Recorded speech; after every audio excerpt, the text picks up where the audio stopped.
Assalamualaikum warahmatullahi wabarakatuh. Anak-anak kelas 9 yang dirahmati Allah,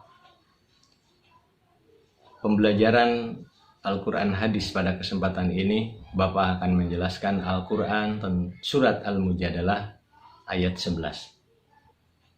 Al-Quran ini menjelaskan tentang semangat dalam menuntut ilmu. Kita baca dulu ayatnya dan terjemahnya. A'udzu billahi minasy syaithanir rajim.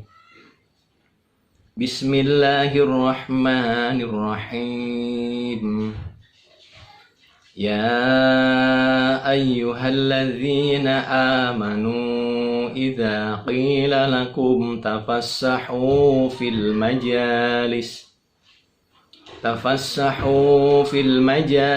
fafsahu yafsahillahu lakum wa idza qila shuju fanshuju yarfa'illahu alladhina amanu minkum walladzina utul ilma darajat wallahu bima ta'maluna khabir. Shadaqallahul azim. Artinya, wahai orang-orang yang beriman, apabila dikatakan kepadamu tafassahu fil majalis, berlapang-lapanglah kalian dalam suatu majlis, fafsahu, maka lapangkanlah. Wa idza qilang suju, dan apabila dikatakan kepada kalian berdirilah, fangsuju, maka berdirilah. Niscaya Allah akan mengangkat derajat orang-orang yang beriman dan orang-orang yang berilmu beberapa derajat. Dan Allah Maha teliti apa yang kamu kerjakan. Para siswa-siswi yang dirahmati Allah, surat Al-Mujadalah ayat 11 ini memiliki dua kandungan. Isi kandungan yang pertama, Allah menyuruh kepada kita untuk berlapang dada. Artinya memberikan kesempatan kepada orang lain agar kita bertoleransi, tapi ingat dalam hal kebajikan. Kemudian isi kandungan yang kedua, Allah akan mengangkat derajat orang-orang yang beriman dan berilmu. Anak-anak yang dirahmati Allah, arti penting dari asbabun nuzul ini bahwa kita harus memiliki sikap lapang dada, menghargai orang lain, dan saling tolong menolong. Rasulullah bersabda dalam sebuah hadis, wallahu fi aunil abdi maka al abdu fi auni akhihi, rawahu Muslim. Artinya, Allah selalu menolong hamba selama hamba itu menolong saudaranya. Selanjutnya, Allah akan mengangkat derajat orang-orang yang beriman dan berilmu. Ayat ini sesuai dengan judul yang akan kita bahas, yaitu semangat di dalam menuntut ilmu. Bapak punya kisah Ibnu Hajar al-Asqalani tentang semangat dalam mencari ilmu. Ibnu Hajar itu artinya anak batu, sedangkan al-Asqalani, beliau berasal dari suatu daerah di Asqalan, tepatnya di Palestina. Ceritanya begini, anak-anak semua.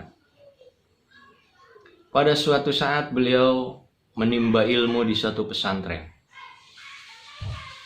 Beliau atau Ibnu Hajar ini orangnya tekun, jujur, ulet, tapi bodoh. Artinya ilmu para kiai-kiai yang disampaikan kepada beliau ini tak pernah menempel di kepalanya sedikit pun. Lama-kelamaan dia kebingungan, akhirnya dia galau alias stres alias frustasi. dan pulang meninggalkan pesantren. Di perjalanan, dia diguyur hujan yang sangat deras sekali. Bertemulah dengan sebuah gua, lalu masuklah ke dalam sebuah gua tersebut. Lalu dia merenung, memikirkan kejadian di dalam gua. Saat itu Ibnu Hajar melihat tetesan air jatuh ke batu. Dan batu itu anehnya bolong akibat ditetesi oleh air. Lalu Ibnu Hajar berpikir, air yang menetes dari atas turun menuju batu tersebut, kok bisa bolong batu tersebut? Masa kepala saya tidak bisa dimasuki dengan keilmuan-keilmuan? Padahal kepala saya kalau dibandingkan dengan batu, keras batu. Akhirnya Ibnu Hajar ini mendapat petunjuk dari Allah, pulanglah ke pesantren lagi, nggak jadi pulang kampung. Lalu kata Pak Kiai, welcome, selamat datang dan belajar lagi di sini. Akhirnya Ibnu Hajar ini diterima sebagai santri di pesantren tersebut. Lalu dia tekun lagi dalam belajar, rajin, ulet, tabah, sabar. Akhirnya dia menjadi orang yang cerdas, bisa mengungguli teman-teman santrinya yang ada di pesantren tersebut. Maka saat itulah beliau diberi nama Ibnu Hajar. Ibnu adalah anak, sedangkan Hajar adalah batu. Jadi Ibnu Hajar adalah anak batu. Kenapa dikasih nama anak batu? Itu tadi, ketika perjalanan bertemu di sebuah gua, dia melihat tetesan air yang jatuh ke batu. Sampai batu itu bisa terlobangi oleh tetesan air. Arti penting daripada semangat dalam mencari ilmu, kita tidak boleh menyerah, kita harus bersabar, kita tetap semangat dalam belajar, semangat dalam beraktivitas, walaupun kondisi kita dalam kondisi COVID-19. Nah, kalau kita semangat terus dalam belajar, melewati berbagai macam rintangan atau halangan-halangan, tetap kita sabar, bertawakal kepada Allah sambil berikhtiar dan berusaha untuk mendapatkan ilmu-ilmu Allah, maka kalian akan diangkat derajat oleh Allah Subhanahu wa Ta'ala. Tetap semangat, tetap belajar, sukses selalu. Ingat, kegagalan adalah kesuksesan yang tertunda. Semoga bermanfaat. Wassalamualaikum warahmatullahi wabarakatuh.